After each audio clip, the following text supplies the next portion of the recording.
First ஒரு 10 question கேட்குறேன். இந்த 10 கொஸ்டின் நீங்கள் ஆன்சர் பண்ணீங்கன்னா என்ன பண்ணலாம், கிளாஸ் கண்டினியூ பண்ணலாம். ஓகே, நீங்கள் சொல்லுங்கள் சுஜினிதா. ஐஎம்எஃப் கோட்டா பார்த்தீங்களா? அதில் இந்தியாவுக்கு எவ்வளோ கோட்டா வெயிட்டேஜ் சொல்லுங்கள். இந்தியாவோட கோட்டா வந்து 2.76. இந்தியா கோட்டா, சைனா கோட்டா அப்படியே இருக்குது 3 இருக்குமா? 6.4. ஓகே, நீங்கள் சொல்லுங்கள். ஐஎம்எஃபோட மெயின் வேலை என்னங்க?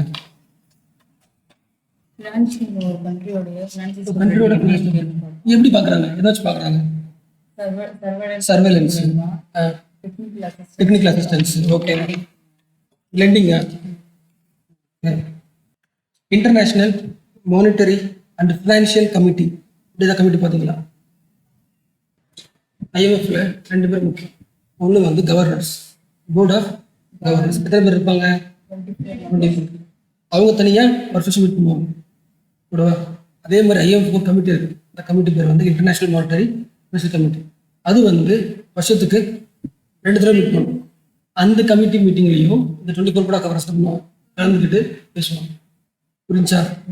போர்ட் ஆஃப் கவர்னர்ஸ் தனியாக மீட் பண்ணுவாங்க வருஷம். அதே சேம் டைம் அந்த போர்ட் ஆஃப் கவர்னர்ஸ் அந்த கமிட்டியோட சேர்ந்து வருஷத்துல 2 தடவை டெய்லி ஆக்டிவிட்டிஸ் பண்ணுறது யாரு பண்ணுறீங்களே? எக்ஸிக்யூட்டிவ் ஆஃப் போர்டு தானே. வேர்ல்டு பேங்க் அதெல்லாம் பார்த்தோம். எக்ஸிக்யூட்டிவ் போர்டு தானே பண்ணோம். கவர்னர்ஸ் சொல்கிறீங்களே, கவர்னர்ஸ்னா யாரு? ஷேர் கவுண்டர்ஸ் தானே. வேலை பண்ணுவாங்களா? ஏன் எப்படி பண்ணுறீங்க சொல்லுங்க.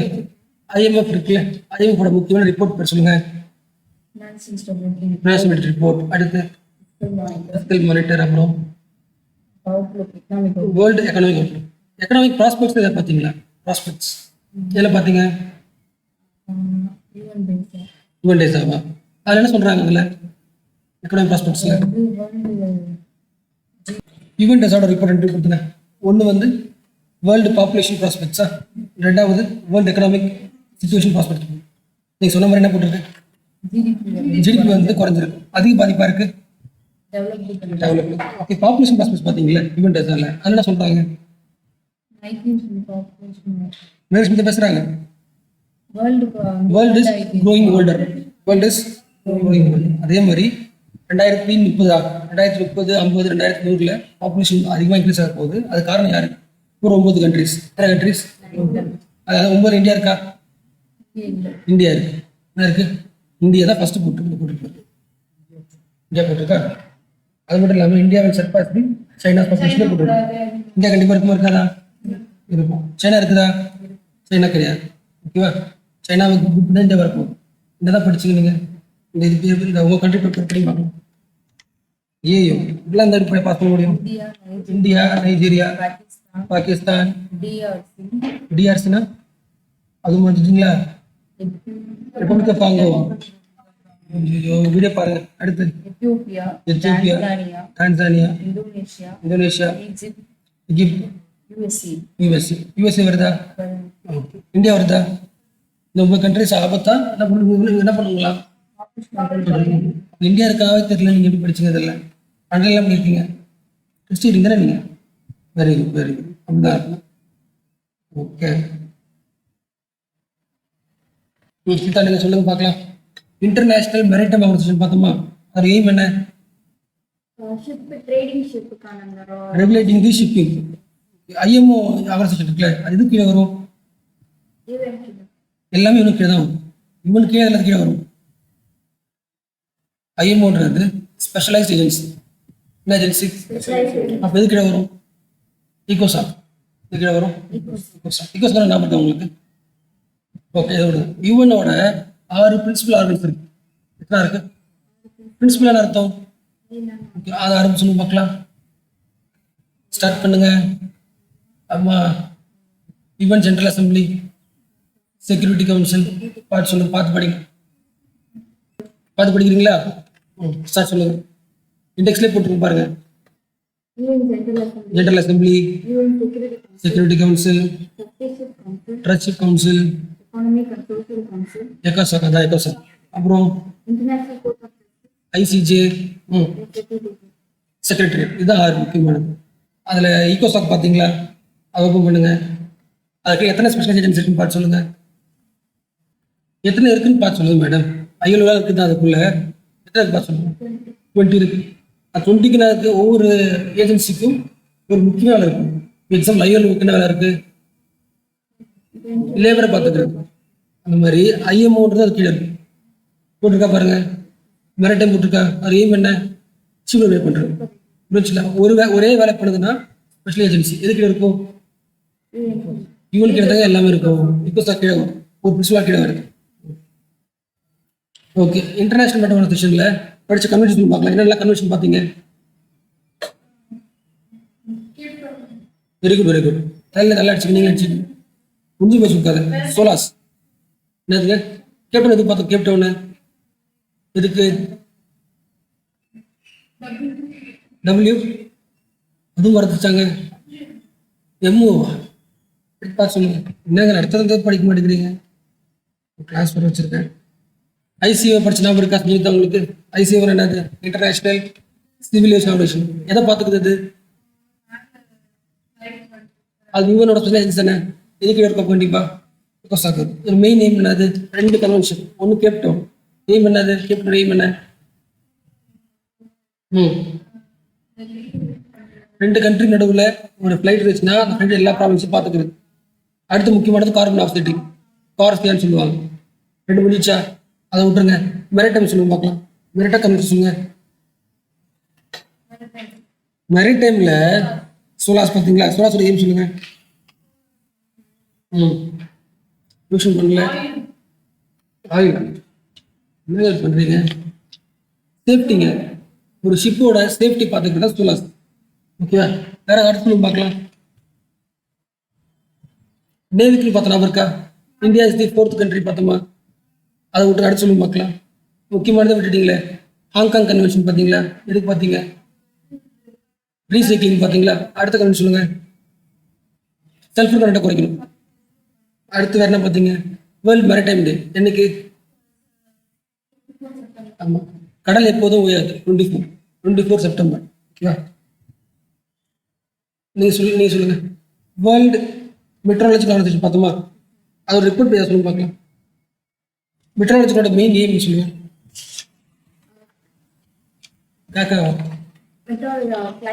அட்மாஸ்பியரை பார்த்துருக்கு. அட்மாஸ்பியர் கிளைமேட் வந்து ஒரு ரிப்போர்ட், முக்கிய ரிப்போர்ட் பேர் வந்து state of climate report. 2 report இருக்கு. ரிமோட்டா கிளைமேட் சர்வீஸ் ரிப்போர்ட். 2 டிஃபரன்ஸ் தெரியுமா? சொல்லுங்க பார்க்கலாம். State of climate service report எதுக்கு? இயர்லி ஒன் சிஸ்டம் அதிகமா. ஸ்டேட் ஆஃப் குளோபல் கிளைமேட் ரிப்போர்ட்னா சொல்லுங்க. ரொம்ப அதிகமாகிடுச்சுன்னா இதெல்லாம் என்னென்ன கிரீன் ஹவுஸ் கேஸ் அதிகமாகிடுச்சு? Carbon dioxide, methane, nitrous oxide அதிகமாகிடுச்சா? ஓகே, வேற பண்ணி தெரியுமா ரிப்போர்ட்ல? சீ லெவல் ரைஸ் ஆயிடுச்சா? எவ்வளோ அதிகமாக இருக்கு? எவ்வளோங்க? 3.2 என்னதுங்க சொல்லுங்க? 3.2 மீட்டரா? சென்டிமீட்டரா? மில்லிமீட்டருங்க. ஒரு சென்டிமீட்டர் எத்தனை மில்லிமீட்டர்? 10 மில்லிமீட்டர் தானே ஒரு ஸ்கேல். ஒரு ஸ்கேல் எத்தனை சென்டிமீட்டர் இருக்கும்? ஓகே, அதில் ஒரு சென்டிமீட்டர் அதிகமாகல. எவ்வளோ அதிகமாக இருக்கு? 3 மில்லிமீட்டர். நீங்கள் 3 சென்டிமீட்டர் சொல்றீங்கன்னா பாருங்க, ஸ்கேலில் பால் வாய்ஸ் போயிட்டு. ஓகே, நீ சொல்லலாமா? நீ சொல்லுங்க. இன் கிளாஸ் படிச்சிங்களா? UNCLOS. ஓகே, இந்தியா வந்து எக்ஸ்க்ளூசிவ் எக்கனாமிக் ஜோன்ல சட்டம் போட முடியுமா? போட முடியாது தானே. ஏன் போட முடியாது?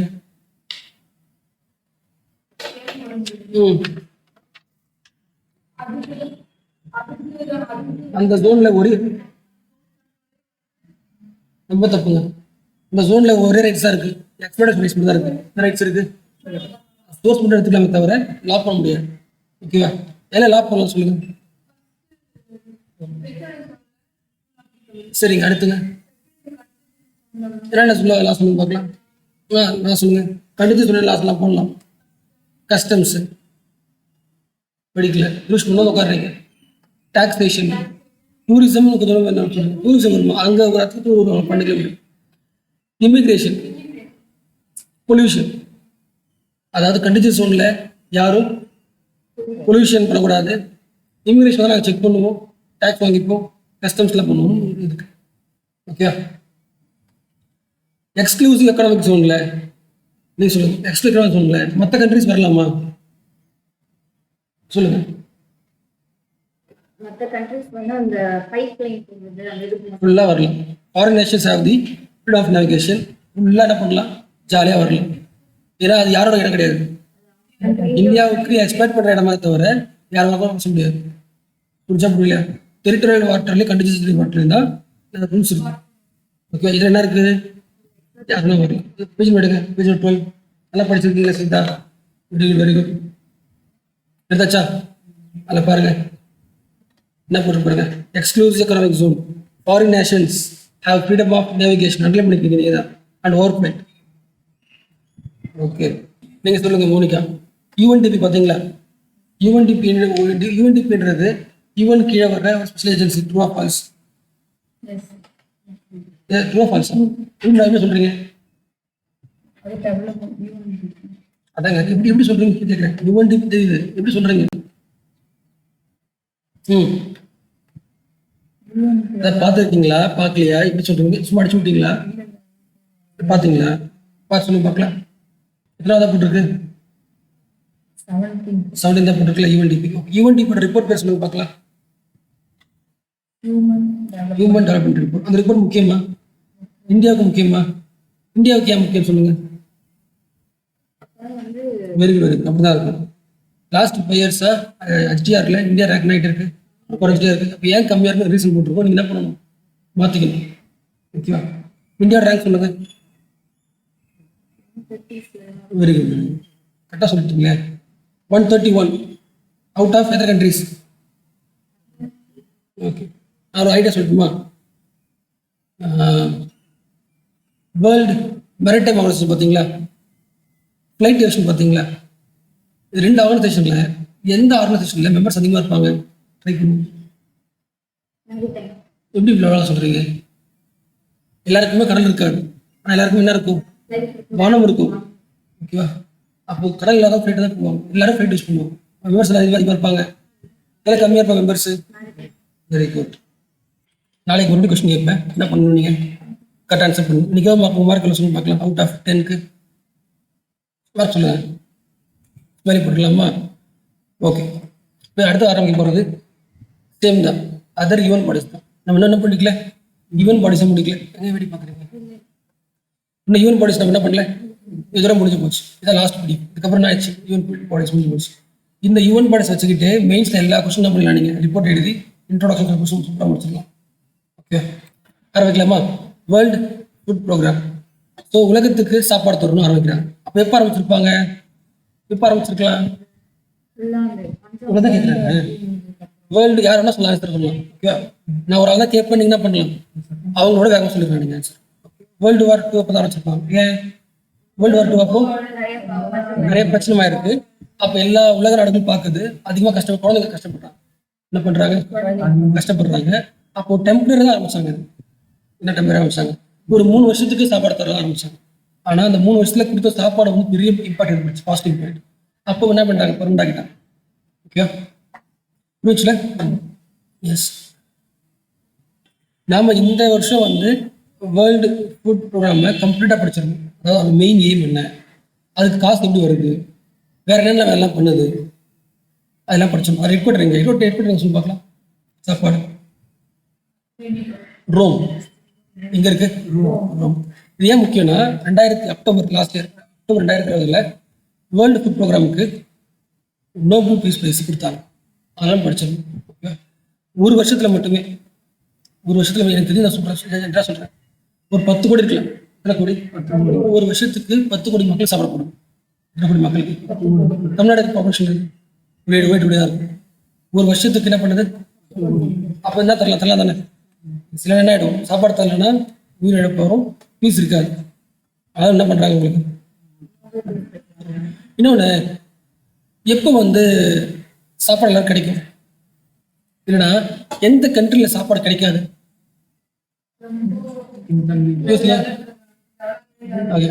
டெவலப்பே இல்லைன்னா கிடைக்காது. எக்ஸாம்பிள், எக்கனாமிக்கலி போகிறதா கிடைக்காது. இன்னொரு டைமும் கிடைக்காது, வார டைமும் கிடைக்காது. அப்போ கான்ஃபிளிக்ட் இருந்துச்சுன்னா, டிஸ்டர்பன்ஸ் இருந்துச்சுன்னா இதாகாது. ஆமாம், ஒரு கண்ட்ரியில் சண்டை போட்டே இருக்கிறாங்க, பிரச்சனை வந்துட்டு அடிக்கடி போயிட்டே இருக்குன்னா சாப்பாட்டுக்கு நாங்கள் பஞ்சமாகும். பொருளாதார வீக்காக இருந்துச்சுன்னா பஞ்சமாகும். அப்போ இதோட மெயின் எய்ம் என்ன பண்ணணும்னா, 2த்தையும் சரி பண்ண ஹெல்ப் பண்ணும். புரிஞ்சா? அதாவது ஃபுட்டு தான் எய்மு. உங்களுக்கு ஃபுட்டு கிடைக்கணும்னா ஃபுட்டு வச்சுக்கலாம். இல்லைன்னா ஒரு கண்ட்ரி பீஸாக இருக்கணும்னா பீஸ்ஃபுல்லாக சாப்பிட்டு ஃப்ரீயாக இருக்கணும்னா இது ரெண்டு தான் அழிக்கணும். அப்போ இதுக்கு என்ன பண்ணுவது? ஹெல்ப் பண்ணும். ஓகே, யாரோட எய்ம் இது? ஆமாம். ஓகே, இன்னொரு முக்கியமான பாயிண்ட் வந்து இதில் அதிகமாக கான்ட்ரிபியூட் பண்ணுற கண்ட்ரி எதுன்னா யூஎஸ் இருக்கும். ஏன்னா யூஎஸ் கேபிட்டலிசம் தானே, அதிகமாக அது என்ன பண்ணும்? ஃப்ரீயாக தராதுன்னு. ஆனால் அதிகமாக தரதுக்கான காசு 40% காசு வந்துருக்கு நினைக்கிறேன். காரணம் என்னன்னா வேர்ல்டு வார் 2 இருக்கா, வேர்ல்டு வார் 2ல இந்த மாதிரி நம்ம வந்து கஷ்டப்படுற மக்களுக்கு சாப்பாடு தரணும் அப்படின்னு சொல்லி அந்த இனிஷியேட் பண்ணது யாருன்னா யூஎஸ் ஒரு ஆள். அவர் பிரசிடென்ட்டாக மாறுறாரு. என்ன மாறுறாரு? யூஎஸ் பிரசிடென்ட்டால அந்த காலத்தில் இது உருவாக்கப்பட்ட ஆர்கனைசேஷன் இது. அதனால நாம் உருவாக்கின ஆர்கனைசேஷன் தோத்தக்கூடாது. என்ன பண்ணிட்டே இருக்காங்க, வருஷம் வருஷம் இருக்காங்க. ஏன் புரிச்சுல? ஸோ வேர்ல்டு வார் 2ல சாப்பாடு தரதாக வந்துச்சு. அதுக்கப்புறம் அது விட்டுட்டாங்க. அதுக்கப்புறம் மறுபடியும் யூஎஸ்ல பிரசிடென்ட் வராரு, அவர் இனிஷியேட் பண்றாரு. 1961ல மறுபடியும் என்ன பண்றாங்க, வேர்ல்டு ஃபுட் ப்ரோக்ராம்னு பர்மனெண்டா மாத்துறாங்க. இந்த வருஷம் போறாங்களா எங்க இது உருவாக்குன உடனே அந்த வருஷமே நைஜீரியா அரேபியாவோட வச்சுக்கலாம் பெரிய டிசாஸ்டர் மேனேஜ்மெண்ட் என்ன சொல்லுவாங்க, ஏற்காக்கு வருது. என்ன வருது? உடனே ரெண்டாவது இந்த ஃபுட் ப்ராப்ளம் நிறைய பேர் காப்பாற்ற முடிஞ்சது. ஸோ இதோட இம்பாக்ட் ஒரு வருஷத்துல என்ன பண்ண முடிஞ்சல இருக்குது. அப்போ என்ன பண்ண இனிமே ஃபுல் ஃபிளெஜ்டா இவனுக்கு இடையே என்ன பண்ணிடலாம், இதை உட்கார வச்சுட்டு எல்லா கண்ட்ரியும் அனுப்பிடலாம். ஏதோ ஒரு கண்ட்ரியில் பிரச்சனைலாம் போதும், என்ன பண்ணுவாங்க, ஒரு 100 பிளேன் அனுப்பிடுவாங்க. எல்லா சைடும் பிளேன் போயிடும். அப்புறம் ஒர்க் பண்ணுற ஆட்கள் போயிடுவாங்க, கடலில் போவாங்க, எல்லாமே இருக்கும். ஷிப்ஸு, பிளேன்ஸு, ஒர்க் பண்ணுற ஆட்கள் எல்லாம் ரெடி பண்ணிட்டு போயிடுவாங்க. ஓகே, என்ன சொல்ல புரியுதா? 1961ல ஃபவுண்ட் பண்ணாங்க. ஆனால் அடுத்த வருஷம் தான் தெரியுது. எக்ஸாம்பிள் வச்சுக்கலாம், அதில் மெயின் எய்ம் வந்து ஃபுட்டு தராங்களே. ரெண்டாவது வேலை வந்து ஃபுட்டு மட்டுமே கிடையாது. இப்போ இந்தியாவுக்கு வந்து எக்ஸாம்பிள், இந்தியாவுக்கு அரிசி அதிகம் தானே, இந்தியாவில் அரிசிக்கு வந்து அதிகமாக இருக்குது. ஆனால் இந்தியாவோட பிரச்சனை இருக்குன்னா அந்த சாப்பாட்டில் நியூட்ரிஷன் இருக்காது. அப்போ நியூட்ரிஷன் இம்ப்ரூவ் பண்ணி தரலாம். Example mid day meal scheme இருக்குது, மதிய உணவு திட்டம். அதில் சாப்பாடு தராங்க, அந்த சாப்பாடு ஹெல்த்தியாக இருக்க மாட்டேங்குது. இன்னும் அதிகமாக பண்ணலாம், நியூட்ரிஷன் ஆட் பண்ணலாம். அது நான் ஹெல்ப் பண்ணுறேன். இந்தியா என்ன பண்ணுவோம், ஹெல்ப் பண்ணுறேன். இந்தியா கூட ஹெல்ப் பண்ணிட்டு தான் இருக்குது. இதுக்கு நியூட்ரிஷன் இம்ப்ரூவ் பண்ணுறேன். அது பண்ணது. அதுக்கப்புறம் வந்து இது தெரிஞ்சுனே இந்தியா எப்போ ஆரம்பிச்சது இந்த மாதிரி பிடிஎஸ்ல சாப்பாடு தர்றதெல்லாம் ஆரம்பிச்சது. ஃபர்ஸ்ட் டைம் எப்படி ஆரம்பிச்சதுன்னா ரேஷன் கடை போடல. அந்த டைம்ல என்னாச்சுன்னா 1960ஸ்லாம் விலை அதிகமாக இருந்தது. அப்போ என்ன பண்ணிட்டாங்கன்னா கவர்மெண்ட் ஒரு கடை திறந்து இதில் வந்து நார்மலான ப்ரைஸ் கிடைக்கும்னு சொல்லிட்டாங்க. எல்லாரும் வாங்க, யாரும் வாங்கலாம், பணக்காரன் என்ன பண்ணலாம். அதுக்கப்புறம் என்ன பண்ணிட்டாங்கன்னா இன்னும் கரெக்டாக போய் சேரணும். இந்த கடை என்ன பண்ணிட்டாங்கன்னா ட்ரைபல்ஸு, மலைவாழ் மக்கள் இருக்குல்ல, ரிமோட் ஏரியாஸ்க்கு அனுப்பிட்டாங்க. இப்போ என்ன கொஞ்சம் டெவலப் ஆகிட்டு யார் பவர்ட்டி இருக்காங்களோ, யார் பூரா இருக்காங்களோ அவங்களுக்கு மட்டும் கரெக்டாக சேர்ந்து மாறிச்சாங்க. ஜென்ரலாக பார்த்தா பிடிஎஸ் கரெக்டாக டார்கெட் பண்ணுறாங்களே, அதுக்கு பேர் டார்கெட்டட் பிடிஎஸ். யார் வறுமை இருக்காங்களோ அவங்களுக்கு போய் சேர்க்கணும், எல்லாரும் வாங்க தேவையில்லை அப்படின்னு முடிவு பண்ணி என்ன பண்ணுறாங்க. இது யாரோட கஷ்டம்? இது இந்தியாவோட கஷ்டம். இதெல்லாம் பேர் இருக்கும். ஃபர்ஸ்ட் தெரிஞ்சுக்க வேண்டியது, இதுக்கு முன்னோட்டமாக ஒன்று இருக்கான்னு கேட்டால் இது இருக்கு வேர்ல்டு ஃபுட் ப்ராப்ளம். இதுதான் முன்னோட்டம். ஃபர்ஸ்ட் சாப்பாடை தரலாம் அப்படின்னு முடிவு பண்ணது தான். வேர்ல்டு வார் 2ல 1961ல வருது. அடுத்த டெவலப் ஆகுது. யுவனோட ப்ரோக்ராமாவே என்ன ஆயிடுது, பர்மனெண்ட் ஆகிடுது. இந்த ப்ரோக்ராம் ஏன் மோஸ்ட் இம்பார்ட்டன்ட், ஏன் வந்து பீஸ் ப்ரைஸ் தரலான்றது இன்னொரு பாயிண்ட் உண்டு. இந்த point 1 in 9 people worldwide still don't have enough to eat. 9 பேர்ல ஒரு ஆளுக்கு என்ன கிடைக்கல, சாப்பாடு கிடைக்கல சொல்றாங்க. அதனால அந்த ஒரு ஆளை யார் டார்கெட் பண்றாங்க, அதனால என்ன பண்றாங்க, பேசுறாங்க. இங்க போட்டு பாருங்க, 2019 மட்டும் 2020 வந்து கோவிட் வந்துச்சுல, அதெல்லாம் அனலைஸ் பண்ண முடியல. அதனால 2019 மட்டுமே எத்தனை கோடி மக்கள், 97 மில்லியன்னா 10 மில்லியனா ஒரு கோடி, 10 மில்லியனா 97 மில்லியனா 9 கோடி வச்சுக்கலாம், 10 கோடி வச்சுக்கலாம். 10 கோடி மக்கள் என்ன பண்ணி இருக்கு. ஓகே, இங்க போட்டு பாருங்க, அவங்களுக்கு என்ன இருக்கு, 5600 ட்ரக்ஸ் இருக்கு, 30 ஷிப்ஸ் இருக்கு, 100 பிளேன்ஸ் இருக்கு. என்ன பண்ணுவாங்க, டெலிவரி பண்ணிட்டு இருப்பாங்க சொல்லிட்டு ஃபர்ஸ்ட் படிக்கலாமா. ஓகே, வேர்ல்டு ஃபுட் ப்ரோக்ராம் நியூஸ்லேயே வந்துச்சு. அது வந்து கடைசி 1960ஸ்ல இருந்து மக்களோட ஹங்கரை குறைச்சதால அவங்க என்ன பண்றாங்க, ஆமாம், நோபல் பீஸ் பிரைஸ் கொடுத்தாங்க. அது மட்டும் இல்லாமல் ஃபுல்லாக படிங்க. For its contribution to bettering conditions for peace in the ஏற்கனவே பிரச்சனையாக இருக்கிற ஊரில் என்ன கொண்டு வராங்க, பீஸ் கொண்டு வராங்க. நீங்கள் சண்டை போடாதீங்க, சண்டை போட்டீங்கன்னா நிறைய பேர் சாப்பாடு கிடைக்காது, அமைதியாக சொன்னாங்க. And for acting as the driving force in effect to prevent the use of hunger as the weapon of war. புரிச்சுல, எந்த கண்ட்ரியில் வரும் அதிகமாக இருக்கும், அது என்ன வரும், சண்டை வரும். அப்போ சாப்பாடு கொடுக்குற வழியாக அந்த கண்ட்ரியில் நடக்கிற சண்டைகளை குறைச்சிருக்கு. அதனாலையும் என்ன பண்ணலாம், பீஸ் பிரைஸ் பண்ணலாம். பீஸ்னா அர்த்தம் அமைதி தானே. சாப்பாடு கொடுத்தா அமைதியாக இருப்பாங்களே, சாப்பாடு கொடுத்தா அமைதியாக இருக்கிறதால அது கொடுத்துறாங்க. So it is the leading humanitarian organisation that saves the lifes, change the lifes through food assistance. என்ன பண்ணுது? ஃபுட் அசிஸ்டன்ஸ் பண்ணுது. At the same time nutrition என்ன பண்ணுது? இம்ப்ரூவ் பண்ணுது. எப்போ கண்டுபிடிச்சாங்க? 1961. எந்த ஹெட் குவார்ட்டர்? ரோம்ல. இப்போ எங்க இருக்கு? யூஎன்லேயே இருக்கு. ஏன்னா அவர் இம்பார்ட்டன்ட் 4 வருஷம் ஆயிடுச்சு, பயங்கர இம்ப்ரூவ் ஆயிடுச்சு. யூஎன் கிட்டே வந்துட்டான். ஃபர்ஸ்ட் இண்டிபெண்டா கொண்டு வந்தாங்க. ஃபர்ஸ்ட் இண்டிபெண்டா யூஎஸ் தான் பண்ணுது, தனியாக ஆர்கனைசேஷன் கொண்டு வந்துச்சு, யூஎன் கிட்ட கொண்டு வந்துட்டான். இது லைன் பார்த்தாச்சா? எஸ். 2019 ஒரு 10 கோடி மக்களுக்கு கொடுத்துருக்கு. இதுக்கு இன்ஃப்ராஸ்ட்ரக்சர் இருக்கா? ட்ரக்ஸ், ஷிப்ஸ் எல்லாம் தனியாக வச்சிருக்கு. என்ன பண்ணுவோம்? உடனே கொடுப்போம், அசிஸ்ட் பண்றோம். It also offers the technical assistance and development. Emergency ப்ரிப்பேர்னஸ்க்கு ஹெல்ப் பண்ணும். முக்கியமானது எல்லாமே எமர்ஜென்சி ப்ரிப்பேர்னஸ்க்கு ஹெல்ப் பண்ணும். சப்ளை செயின் முக்கியம். ஏன் சாப்பாடு எடுத்துட்டு போறீங்கன்னா எங்கே போய் ரீச் ஆகுதோ அந்த சப்ளை செயின் முக்கியம், லாஜிஸ்டிக்ஸ் முக்கியம், அதுக்கு ஹெல்ப் பண்ணுது. அப்புறம் சோஷியல் சேஃப்டி ப்ரோக்ராம்ஸ் முக்கியமானது வந்து strengthening the resilience against climate change. புரிச்சுல? லாஜிக் புரியுதுல? இதுல இருக்கிற எல்லா வார்த்தையுமே என்ன ஆகுது? இந்த பாயிண்ட் புரியுதுல? ஏன்னா கிளைமேட் சேஞ்ச் அதிகமாகிடுச்சுன்னா ஃபுட் ப்ரொடக்ஷன் கம்மியாயிடும். குளோபல் வார்மிங் அதிகமாகிடுச்சுன்னா ஃபுட் ப்ரொடக்ஷன் ஆகிடும், கம்மியாயிடும். அப்போ கிளைமேட் சேஞ்சும் வராத அளவுக்கு பார்த்துக்கிறது மெயின். அடுத்து முக்கியமானது காஸ்ட், டைரக்ட் கேஷ் அசிஸ்டன்ஸ். ஒரு வேளை சாப்பிட கிடைக்கலன்னா காசு கொடுத்து ட்ரை பண்ணும். மெடிக்கல் சப்ளைஸ் பண்ணும். அதே மாதிரி it provides the passenger service for work பண்ண போகணும். அப்போ யாரெல்லாம் ஒர்க் பண்ண போகிறாங்களோ அவங்க பண்ணுவோம், ஃப்ரீ அனுப்பி விடும். புரியுதா? எல்லாம் important work. It is also an executive member of UNDP. Okay, food develop பண்ணுறேன் இப்போ யூஎன்டிபியில் கண்டிப்பாக இருக்கும். ஏற்கனவே பார்த்தா இது எல்லாமே. என்ன ஹெட்டிங் போட்டிருக்கு? ஆமாம், எல்லா கண்ட்ரிஸும் கண்டிப்பாக வேர்ல்ட் ப்ரோக்ராமுக்கு காசு தருது. வாலண்டரி தான். ஓகே, எல்லா கவர்மெண்ட்டும் வாலண்டரியாக தர காசு தான் என்ன பண்ணிருக்குது? மேனேஜ் பண்ணிருக்கு. ஓகே, கார்பரேட் செக்டாரோ பிரைவேட் செக்டாரோ கவர்மெண்ட் என்ன பண்ணலாம்? வாலண்டரியாக ஃபண்ட் பண்ணலாம். அந்த காசு தான் என்ன பண்ணிருக்கு? நைட் இருக்கு. அது அதிகமாக காசு கொடுக்குது யாரு? USA. Largest donors for USA Germany. அது காரணம் சொல்லிட்டு இருந்தேன் எனக்கு. என்ன காரணம் சொன்னேன் நான்? தப்புமா? யூஎஸ்ல தான் இந்த ஆர்கனைசேஷன் ஆரம்பிச்சது. ஓகே, வார் டைம் எல்லா கண்ட்ரியும் தரலாம் தானேம்மா. என்ன டிசைட் பண்ணாங்க? அவங்களாம் யாரு? சரி, அடுத்து பார்க்க போகிறது யாரை பார்க்கணும்? வேர்ல்ட் ஃபுட் ப்ரோக்ராமுக்கும் இந்தியாவுக்குள்ள சம்மந்தம். அப்படி பார்த்தா இந்த ஆர்கனைசேஷன் இந்தியாவுக்கு 1963 என்ன பண்ணிருக்கு? ஹெல்ப் பண்ணிட்டு இருக்கு. 2 வகையா சாப்பாடும் தரும், நியூட்ரிஷன் அதிகமாகும். It has also focused on reforms. அதாவது பிடிஎஸ்ஸாக இருக்க வேணாம், டார்கெட்டாக மாற்று, யாருக்கு தேவை மாற்று, டார்கெட்டட் பிடிஎஸ்ஸை மாற்று. அப்புறம் பாலிசிக்கு என்ன மாதிரி பாலிசி இம்ப்ளிமெண்ட் பண்ணலாம்? ரைஸை வந்து நியூட்ரிஷன் மாற்றலாம். என்ன மாற்றலாம்? ஆமாம், அதுக்கு பேர் rice fortification. Okay, that is used in the government's mid day meal in Varanasi. Okay, இதில் முக்கியமான ரிப்போர்ட் வந்து யாரோட report? FP, global report on food crisis. So food வந்தாலும் யார் தான்? வேர்ல்டு ஃபுட் ப்ரோக்ராம் மாட்டீங்களா? World food programme head quarter எங்கே இருக்கு? ஆறுன்னு சொல்லுவீங்களா, ரூம் சொல்லுவீங்க? எப்போ ஆரம்பிச்சது? சொல்லுவீங்க 1961. எப்போ யூஎன் கிட்ட போச்சு? 65. ஓகே ஓகே, என்ன சொல்றாங்கன்னா இந்த ரிப்போர்ட்ல இது வரைக்கும் இல்லாத அளவுக்கு மக்கள் பிரைஸ் அதிகமாக தான் சொல்றாங்க. என்ன சொல்ல புரியா புள்ளியா? அதாவது ஃபுட் கிரைசிஸ் லாஸ்ட் 5 இயர்ஸை விட ஹையஸ்டா இருக்கு. 1 மில்லியன் எத்தனை கோடி? 10 லட்சம். 1 மில்லியன் 10 லட்சம்னா 10 மில்லியன்னா 1 கோடி. 10 மில்லியன்னா 1 கோடி. அப்ப எத்தனை கோடி? 13 கோடி. என்ன சொல்றாங்க புரிஞ்சா புரியலையா?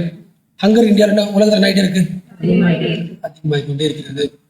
அது காரணம் என்ன இருக்கும்? ஹங்கருக்கு ஒரு ஊர்ல அதிகமாகனாலே இன்செக்யூரிட்டி, கான்ஃபிளிக்ட் தான். ஒரு ஊர்ல சாப்பாடு ஹங்கரா இருக்காங்க 2 காரணம் தான் ஃபர்ஸ்ட் சொல்லிட்டேன். என்ன சொன்னேன் நான்? வார் இருக்கும், இல்லைன்னா அங்க எக்கனாமிக் ப்ராப்ளமா இருக்கும். எக்கனாமிக் காரணம் என்னன்னா வெதர் சரியில்லாம இருக்கலாம், மழை வராமல் இருக்கலாம், விவசாயம் செய்யலாம இருக்கும். அப்ப 2 தான் முக்கியமான காரணம். யார் சொல்றாங்க? இந்த ரிப்போர்ட் கூட சொல்றாங்க. புரியுச்சா? அதுல இந்த டிராயிங் மேல இருக்கு, புரியுதா உங்களுக்கு? ஒரு 135 மில்லியன் மக்கள் கஷ்டப்படுறாங்க கிரைசிஸ்ல, சாப்பாடு இல்லாம. அதுல எல்லாம் அதிகமா இருக்கா பாருங்க. ஆப்பிரிக்காவில், அடுத்து ஏசியாவில், அடுத்து லாட்டின் அமெரிக்காவில், யூரோப்ல கம்மி தான். ஓகேவா? முக்கியமானது 2020 என்ன பண்ணாங்கன்னா கோவிட் இருந்துச்சுல, ஸோ கோவிட் அப்போ இன்னொரு ரிப்போர்ட் நம்மளால பண்ண முடியல, கரெக்டாக உருவாக்க முடியல. அப்போ என்ன பண்ணுறாங்கன்னா ஷார்ட் டேர்ம் அவுட்லுக்கு ஒரு ரிப்போர்ட் ரெடி பண்ணுறாங்க.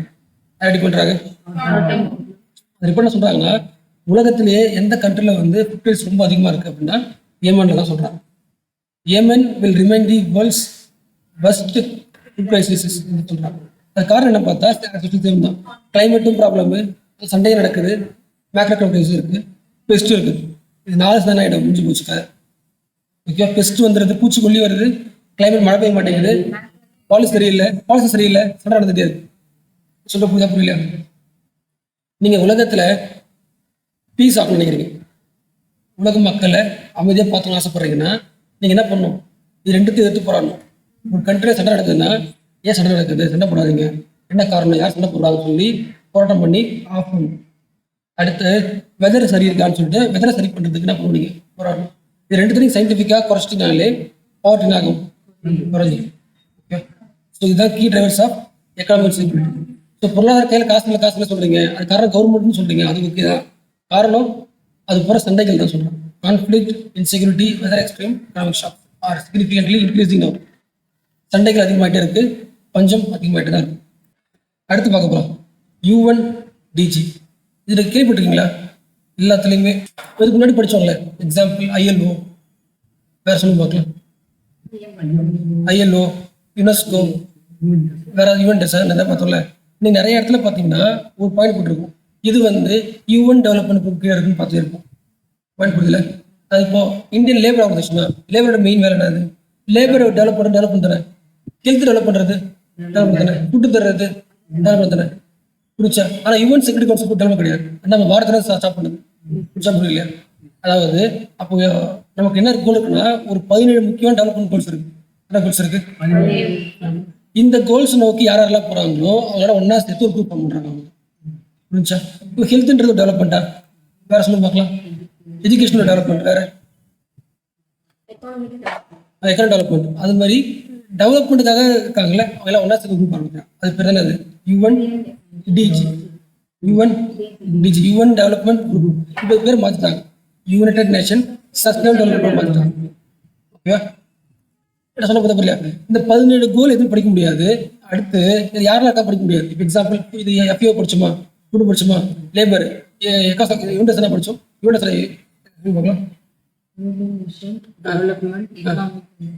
எக்காசோஸ் வருதா? ஹேபிட் படிச்சோம், யூனிட் படிச்சோமா? அப்புறம் UNDP படிச்சோமா? யுனெஸ்கோ, UNRW எது படிச்சா இருக்கா? RW என்னது? ரெஃப்யூஜி. ஓகே, நம்ம யுனெஸ்கோ தான் இருந்துச்சு. இது என்னது? ஹெல்த். ஒரு வார்த்தை பார்க்கும்போது ஒரு தெரியுது இல்லை, அதை என்ன சொல்ல வரேன்னா, நிறைய இந்த UN டெவலப்மெண்ட் குரூப்ல என்னென்ன மெம்பர்ஸ் வராங்க முடியாது, பண்ண முடியாது. வேர்ல்டு மெட்ராலஜிக்கல் ஆர்கனைசேஷன்ல கிளைமேட் பார்க்குதா, climate development, it is under the UNDG கொடுத்துருப்பாங்க, அதை பண்ண முடியாது. எதெல்லாம் UNDG பண்ண முடியாது. லாஜிக்காக பண்ணிக்கணும்னா அந்த வார்த்தையை பார்த்தா டெவலப்மெண்ட்டாக யோசிச்சுக்கிட்டு இருக்கும் நம்ம. Example, United nation security council, இது வந்து டெவலப்மெண்ட் குரூப்ல இருக்கும், வராது. செக்யூரிட்டி கவுன்சில் வேற என்னது? அது கிடையாது. புரியல? புரியுதாம்மா? UN செக்யூரிட்டி கவுன்சில் என்ன பண்ணல, டெவலப் பண்ணல. இது வேற என்ன பண்ணுறது? பீஸ் செக்யூரிட்டி பார்த்துக்கணும், செக்யூரிட்டி பார்த்துக்கணும். வேற சொல்லி பார்க்கலாம். இப்போ வந்து சைல்டுக்கு ஃபண்டு தராங்க, யூனிசெஃப், அது வருமா? ஃபண்டு வரும். அப்போ ஆட்டோமேட்டிக்காக அது கீழே வரும். இது UN கீழே தான் இருக்கும். அது கூடவே UN டெவலப்மெண்ட் குரூப்பு கீழே இருக்கும். இது எல்லா குரூப்பும் சேர்ந்து என்ன பண்ணுது, ஒரு 17 எய்ம் நோக்கி போகுது. எத்தனை எய்ம் நோக்கி போகுது? 17 எய்ம் பேர் படிச்சுங்க. இதெல்லாம் நடத்தும், டெவலப்மெண்ட் நடத்தும். ஓகே, ஸோ தனித்தனியாக படிக்க வேணாம். FAO வந்து UNDG கீழே இருக்குது, ILO வந்து UNDG பயணப்பட தேவையில்ல, படிக்க தேவையில்ல. ஓகே, எடுத்து பாருங்க. அடுத்த முக்கியமான office united nation office on drugs and crime. அந்த பேர்ல போட்டுக்கலாம். இதுல என்னவா இருக்கும்? என்ன பண்ணணும்? ட்ரக்ஸை கண்ட்ரோல் பண்ணணும். ட்ரக்ஸை ப்ரைஸ் கண்ட்ரோல் பண்றது, தப்பான ட்ரக்ஸை வந்து டிராஃபிக்கிங் ஸ்டாப் பண்றது, இதான் ஒரு எய்மா இருக்கும். புரிஞ்சுல? நாம ஏன் படிக்கிறோம்னா வேர்ல்டு ட்ரக் ரிப்போர்ட் வந்திருக்கு, வந்திருக்கு. இப்போ ட்ரக்ன்றது முக்கியம் தானே, டெவலப்மெண்ட் வரும் தானே UNDPல. புரிச்சுல? தப்பான ட்ரக்கை ஸ்டாப் பண்றது, மக்களுக்கு ட்ரக் வச்சு தர்றது, ஹெல்த் ஸ்ட்ராங்கா இருக்கும். ஸோ UNDP தான் வரும். அப்போ அந்த வார்த்தை என்ன பண்ணிக்கிறீங்க? ரெஃப்யூஜை காப்பாற்றணும், டெவலப்மெண்ட் தான். புரியுறதா? ஓகே, இப்போ ஏன் நியூஸ் வந்திருக்கு? ஆமா, ரிப்போர்ட் பேர் என்னது? World drug report. என்ன சொல்லுதுன்னா, இது COVID-19 டைம்ல இப்போ எல்லா ட்ரக் மார்க்கெட் எப்படி இருக்குன்னா 2008 உலகத்துல என்னாச்சு, கிரைசிஸ் வந்துச்சு, எக்கனாமிக் கிரைசிஸ் வந்துச்சு. அப்போ வந்து ட்ரக் மார்க்கெட் எப்படி இருந்துச்சோ அந்த மாதிரி மாறிடுச்சு சொல்லிட்டாங்க. அது என்னாச்சுன்னா ட்ரக் ரொம்ப சீப்பாக கிடைச்சது.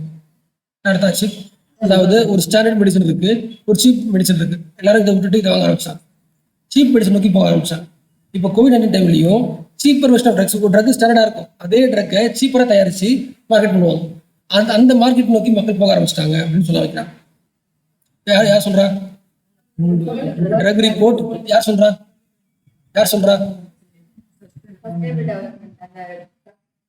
ட்ரக் ரிப்போர்ட் யார் சொல்றா? சொல்லுங்க. அது இவன் தான், எல்லாமே இவன் தான். பேர் சொல்லுங்க பார்க்கலாமா?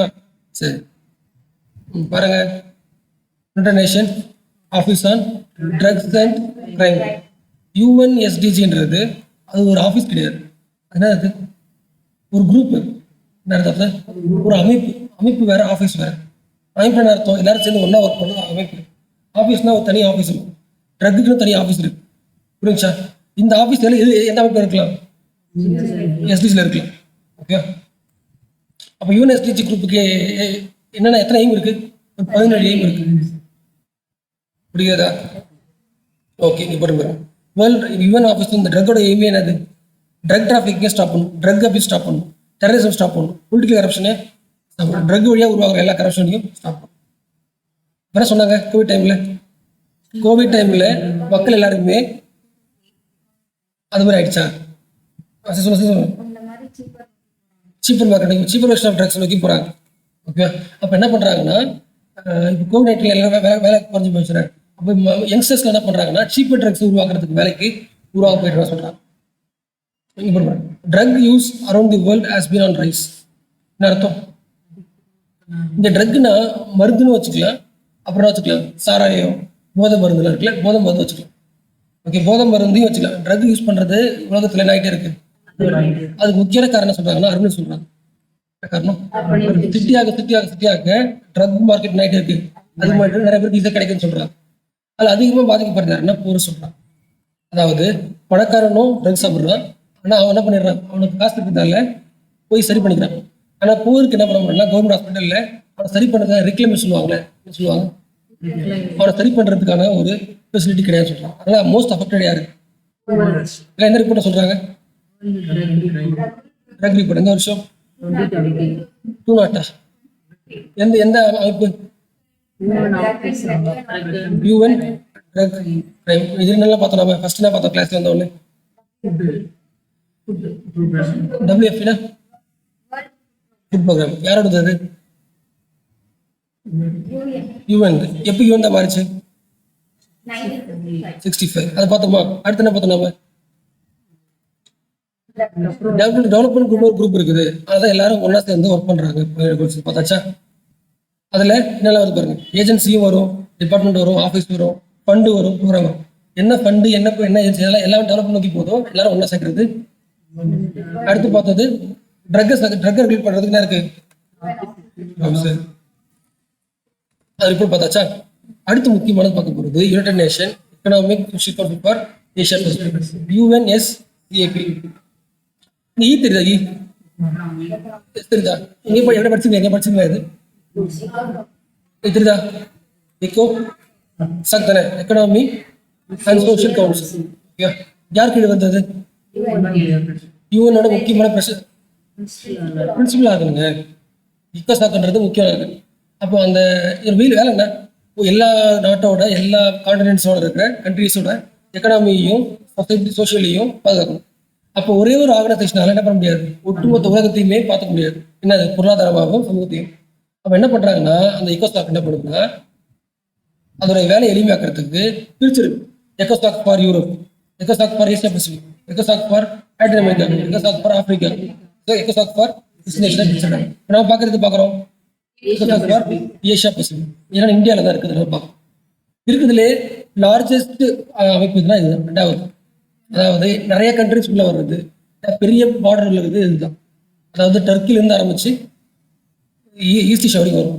மேலே ரஷ்யாவில இருந்து சவுத் நியூசிலாந்து வரைக்கும், ஆஸ்திரேலியா வரைக்கும் தான் பண்ணும். ஃபுல்லாக கவர் பண்ணும். எது கவர் பண்ணுது?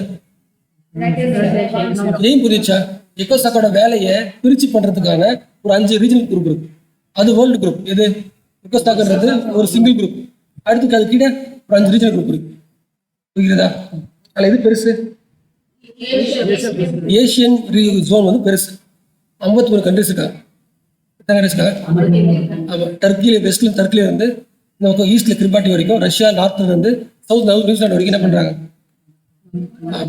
இது அப்படியே அர்த்தம். யுனெஸ்கோ பண்றது one of the regional commission.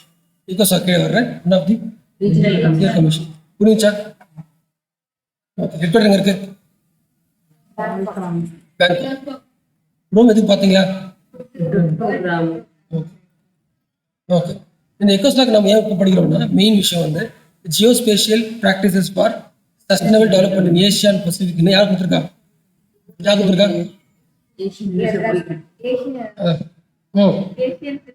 ஆமா. எக்கோசாக் கீழே ஒரு ரீஜனல் குரூப்பா இருக்கிற ஏஷியா பசிபிக் ரிப்போர்ட் கொடுத்துருக்கு. என்ன சொல்றாங்கன்னா இது மீனிங் புரியுதா? ஜியோஸ்பேஷியல் மீனிங் புரியுதா?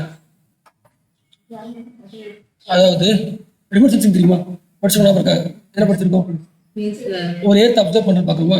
எர்த் அப்சர்வ் பண்ணும்போது கூட வந்து இந்த இன்ஸ்டியூட் இங்க இருக்குது, இந்த ஆஃபீஸ் இங்க இருக்குது, இந்த ஆஃபீஸ் இங்க இருக்குன்னு ஆஃபீஸையும் பார்த்து கோஆர்டினேட் பண்ணுறது ஹெல்ப் பண்ணுறது ஜியோஸ்பேஷியல் சொல்லுவாங்க. The report addresses the several gaps and challenges remaining on the effective use of geospatial informations. அதாவது ஜியோஸ்பேஷியல் இன்ஃபர்மேஷனை இன்னும் கரெக்டாக யூஸ் பண்ணி நீங்கள் ஒர்க் பண்ணலாம்னு சொல்கிறாங்க. அது இன்னும் என்ன கேப் நிறையா சொல்கிறாங்க. புரிஞ்சா? அதாவது உங்களோட ஜியோஸ்பேஷியல் இன்ஃபர்மேஷனில் நிறைய இடம் தெரியல, இன்னும் கேப்பாக இருக்குது, எல்லாத்தையும் ஆட் பண்ணிக்கங்க சொல்கிறாங்க. யாரோட ரிப்போர்ட் இது? Asia Pacific. அடுத்து பார்க்க போகிறது அடுத்து international human rights council. Human rights கண்டிப்பாக எல்லாம் வரும். டெவலப் பண்ணுங்க. ஏல வரும் குரூப்ல வந்துடும். ஓகே. இது மெயின் நேம் இருக்கும் ஹியூமன் ரைட்ஸை பாதுகாக்கணும். ஸோ இதெல்லாம் சேம் தான். ஓகே. புரிஞ்சா? ஓகே. ஸோ அது முக்கியம் இல்லை. எத்தனை மெம்பர்ஸ் பார்த்துங்க. இந்த யுனைடெட் நேஷன் ரைட்ஸ் அது யுஎன்ஹெச்ஆர்சியில் எத்தனை மெம்பர்ஸ் இருப்பாங்க? 47 தான். சொல்ல புரியுதா? United nation human rights council, அந்த கவுன்சிலில் மெம்பர்ஸ் எத்தனை பேர்னா 47 மெம்பர்ஸ் தான் இருப்பாங்க. ஓகே. அது யூஎன் இருக்காங்கல்ல, யூஎன் எத்தனை மெம்பர் இருக்காங்க? 193. 193 வந்து 3 வருஷத்துக்கு ஒரு குரூப் போயிட்டே இருக்கும். இந்தியா வந்து 2019, 20, 21 டிசம்பர் வரைக்குமே இந்தியா மெம்பர். எல்லாம் member UN international human rights கமிஷன்ல மெம்பர். யுஎன்ல தான் பர்மனன்ட் மெம்பர். என்ன பண்ணுவாங்க? அப்போ ஹியூமன் ரைட்ஸ் கவுன்சில் இருக்குல்ல, இந்த கவுன்சிலில் பர்மனன்ட் மெம்பரா மானிட்டர் இருக்கணுமா? என்ன பண்ணிட்டு இருக்கணும்? மானிட்டர் இருக்குன்னு சொன்னீங்க. இந்தியா மெம்பரா இருக்கா? 4 இயர்ஸ் சார். 3 இயர்ஸுங்க. யாராக இருந்தால் எத்தனை வருஷம் இருக்கணும்? 3 இயர்ஸ் தான் இருக்கணும். ஒவ்வொரு 3 இயர்ஸுக்கும் குரூப் என்ன பண்ணிருப்பாங்க? யூஎன் மெம்பர் சிஸ்டம் வந்து மானிட்டர் இருப்பாங்க. யார் ஹெல்ப் பண்ணுவா? யுஎன்ஜிஏல இருந்து ஒரு ஆள் என்ன பண்ணுவாங்க? 3 வருஷத்துக்கு ஒரு 47 பேர் மாற்றிக்கிட்டே உள்ள விட்டு இருப்பாங்க. இப்போ இந்தியாவோட மெம்பர் எப்படி போகுது? இப்படியே போகுது. இதில் மெயின் எய்ம் என்னது? ஹியூமன் ரைட்ஸை பாதுகாக்கிறது, ப்ரொமோட் பண்ணுறது, ஸ்ட்ரென்தனிங் பண்ணுறது. ஓகே. உனக்கு நீங்கள் சொல்லுங்களேன், யுஎன்ஹெச்ஆர்சியில் அந்த கவுன்சில் இருக்குல்ல, எத்தனை மெம்பர்ஸு? 53 மெம்பர்ஸ். கரெக்டா? செக் பண்ணலாமா? இது போட்டிருக்கு 47. எத்தனை? எப்படி 53 கரெக்டாக சொல்கிறீங்க? என்ன 53 பார்த்தாங்க? என்ன 53? இதுல எது பார்த்தீங்க? இது எதுக்கு பார்த்தீங்க சொல்லுங்க பார்க்கலாம். இதில் 53 போட்டிருக்கா? எல்லாம் பார்த்தீங்க இதில்? இதோட எய்ம் என்ன? ஏஷியா பசிபிக்ல மட்டும் எக்கனாமிக் இது பார்த்துக்கிறேன். ஓகே. இது வேற அது வேற. ஓகேவா? மாற்றிக்காதீங்க. ஓகே. ஹியூமன் ரைட்ஸ் கவுன்சிலா எத்தனை மெம்பர்ஸ் இதில்? 47. ஓகே. அப்போ இது மெயின் எய்ம் என்னது? ஹியூமன் ரைட்ஸ் பார்த்துக்கணுமா? அப்போ ஒட்டுமொத்த உலகத்தில் இருக்க எல்லா கண்ட்ரியும் பார்த்துக்கணும் தானே? அப்போ 47 மெம்பர்ஸ்னா யுஎன் எத்தனை பேர் இருக்காங்க? யுஎன்ஜிஏல 1 எப்படி 49 மெம்பர்ஸ் சூஸ் பண்ணுவாங்க? அதாவது ஒரே கான்டினென்ட் சூஸ் பண்ணுவாங்களா? வேற கான்டினென்ட் சூஸ் பண்ணுவாங்களா? ப்ரொபோஷன் இருக்கும்ல, அந்த வார்த்தை முக்கியம். இப்போ இருக்கு 47 மெம்பர்ஸை சூஸ் பண்ணுவாங்களா 3 வருஷத்துக்கு ஒரு தடவை. இந்த 47 எப்படி வருவாங்கன்னா, ஆப்பிரிக்கால இருந்து 13 பேர், ஏஷியா பசிபிக்ல இருந்து 13 பேர், யூரோப்ல இருந்து 6 பேர், லாட்டின் அமெரிக்கா இருந்து 8 பேர். இப்படின்னா பாயிண்ட் பிடிச்சா புரியல. ஒவ்வொரு ரீஜனல் குரூப்ல இருந்தும் ஏன்னா 47 ரொம்ப கம்மி. அப்போ எல்லா கான்டினென்ட்ல இருந்து என்ன பண்ணுவாங்க? இப்படி வரலாம் சொல்றாங்க. இப்போ எக்ஸாம்பிள், இப்போ இதை போட்டிருக்கான், ஏஷியா பசிபிக்ல இருந்து 13 பேர் உள்ள இருக்கலாம், பர்மனண்டா இருக்கலாம். இப்போ ஒரு 3 பேர் போயிட்டாங்க. ஓகே. அடுத்து 3 பேர் சூஸ் பண்ணணும். அப்போ ஏஷியா பசிபிக் வந்து கண்ட்ரி யார் பண்ணுவா? யார் சூஸ் பண்ணுவாங்க? யூஎன் ஜெனரல் அசம்பிளியில் ஓட்டு போடுவாங்க. இப்போ எக்ஸாம்பிள் இந்த 2020 வச்சுக்கலாமா? 2020 யாரோட போகும்போது இந்தியா போகுது. இப்போ ஒரு சீட் வேகன்சி ஆயிடுச்சு வச்சுக்கலாம். இந்த ஒரு சீட் வேகன்சிக்கு இது ஏஷியா தானே இந்தியா. அப்போ ஏஷியா பசிபிக்ல இருந்து யாரெல்லாம் போட்டி போட வரீங்க இந்த ஒரு சீட்டு கேட்பாங்க. ஒரு 3 பேர் வர வச்சுக்கலாம், 3 கண்ட்ரிஸ் வராங்க. அப்போ 3 கண்ட்ரிஸ் யாரை அனுப்பலாம் அப்படின்னு சொல்லிட்டு யுஎன்சி என்ன பண்ணும், 50+1 ஓட்டை வந்து யார் எந்த கண்ட்ரிக்கு போடுறாங்களோ போடுவாங்க. ஒருவேளை இந்த ஒரு சீட்டுக்கு ஒரு கண்ட்ரி தான் வருதுன்னா அப்படியே உள்ள போயிடலாம். புரிச்சுல? 3 சீட் வேகன்சியா இருக்கு, 3 பேர் தானே அப்படியே உள்ள போயிடலாம். 4 பேர்னா என்ன பண்ணிடுவாங்க, எலெக்ஷன் வச்சு யுஎன்சியில் 50% ஓட்டு. என்ன ஓட்டு? 50%னா மினிமம் 97 ஓட்டு இருக்கும். Secret ballot. ஓகே, இது நாம இந்த ப்ராசஸ் பண்ணிக்கிறோம்னா இப்போ ஒரு 4 சீட் வேகன்சி இருக்கு 2021. இந்தியா வெளியே போதில்ல வேகன்சி இருக்கு. ஒரு 5 கண்ட்ரிஸ் வந்து என்ன பண்ணிருக்காங்க கேட்குறாங்க. அதில் பாகிஸ்தான் ஒரு கண்ட்ரி. ஸோ பாகிஸ்தான் மெம்பராக வந்து சேர்க்க போறான்னு நினைக்கிறேன். இதில் ஹியூமன் ரைட்ஸ் கவுன்சிலில் சேர்க்க போறாங்க. அதனால நமக்கு நியூஸாக வருது. பாகிஸ்தான் உள்ள வருதுன்னா அப்போ எதை வச்சு அவங்க முடிவு பண்றாங்க, எப்படி எலக்ட் பண்ணி உள்ள கொண்டு போறாங்க? இன்ஃப்ளூயன்ஸுங்க இல்லை அசம்பிளி ஓட்டு போடுதா? பார்த்தா ஓட்டு போடுது. எத்தனை பேர்? எக்ஸாம்பிள் இந்தியா மெம்பர் ஆனதுக்கு 180 ஓகே சொல்லிட்டாங்க. என்ன சொன்னாங்க? 193 கண்ட்ரீஸ்ல 180 கண்ட்ரீஸ் பண்றாங்க என்ன சொல்றாங்க. அப்போ யூஎன்சி தான் முக்கியம். அடுத்து என்ன சொல்றாங்கன்னா எல்லா மெம்பர் கண்ட்ரிஸும் நீ ஒரு ஆளை முக்கியம் தெரியாது, ஹியூமன் ரைட்ஸ் வந்து மோஸ்ட் இம்பார்ட்டன்ட். கரெக்டா? ஒவ்வொரு கண்ட்ரிலையும் என்ன பண்ணுவாங்க, ஒரு கவர்மெண்ட் இருக்கும், தனக்கு பிடிக்காத ஒரு ஆள் என்ன பண்ணுவாங்க, ஜெயிலுக்கு தூக்கிடுவாங்க. என்ன பண்ணுவாங்க, அந்த இடத்த பிடிக்கிடுவாங்க. இந்த விஷயம் இருக்கு. மோஸ்ட்லி என்ன நடக்குன்னா இடத்த பிடிக்கிறத விட அதிகமாக எல்லா கண்ட்ரி நடக்கிறது நமக்கு அந்த கவர்மெண்ட்டுக்கு எதிராக பேசுறது என்ன பண்ணுவாங்க, உடனே ஜெயில போட்டுருவாங்க, அரெஸ்ட் பண்ணுவாங்க. இதான் மெயினாக நடக்குது. ஓகே, அப்போ முக்கியமாக வேலை அது. அப்போ என்ன பண்ணணும் எலக்ட் பண்ணி போடணும். ரெண்டாவது எல்லா கண்ட்ரிஸோட இதுவும் வேணும். என்ன பண்ண சொல்லுங்க இந்த ப்ராசஸ் ஏன் தெரிஞ்சு வச்சுக்கணும். என்ன சொன்னாங்க, எலெக்ஷன் ஏன் முக்கியம் தெரிஞ்சுக்கணும். ஓகே, இன்னொரு முக்கியமான பாயிண்ட், ஸோ மோஸ்ட் இம்பார்ட்டன் தானே. அப்போ என்ன சொல்றாங்கன்னா நீங்க ஓட்டு போறதுக்கு முன்னாடி மெம்பர் கண்ட்ரிஸ் ஓட்டு போறதுக்கு முன்னாடி என்ன பண்ணுங்கன்னா நீங்க யாருக்கா ஓட்டு போடலாம். அட் சேம் டைம் எந்த கண்ட்ரி வந்து அதிகமாக ஹியூமன் ரைட்ஸை பாதுகாத்துச்சோ அந்த கண்ட்ரி ஓட்டு போட போறீங்க. அந்த கண்ட்ரியோட ப்ராசஸ் பாருங்க, லாஸ்ட் இயர் முன்னாடி பாருங்க. அந்த கண்ட்ரி வந்து ஹியூமன் ரைட்ஸ்க்காக ஹெல்ப் பண்ணுது, ப்ரொமோட் பண்ணுதுன்னா அவங்க ஓட்டு போடுதுன்னு சொல்றாங்க. புரிச்சா? புரியல? யாரு வந்து வாலண்டரியா வந்து ஹெல்ப் பண்றாங்க, எந்த கண்ட்ரி ஹெல்ப் பண்ணுதோ அந்த கண்ட்ரி ப்ரையாரிட்டி கொண்டு சூஸ் பண்ணுங்கன்னு சொல்றாங்க. எலெக்ஷன் வந்துச்சுன்னு சொல்றாங்க. ப்ராசஸ் புரிஞ்சா?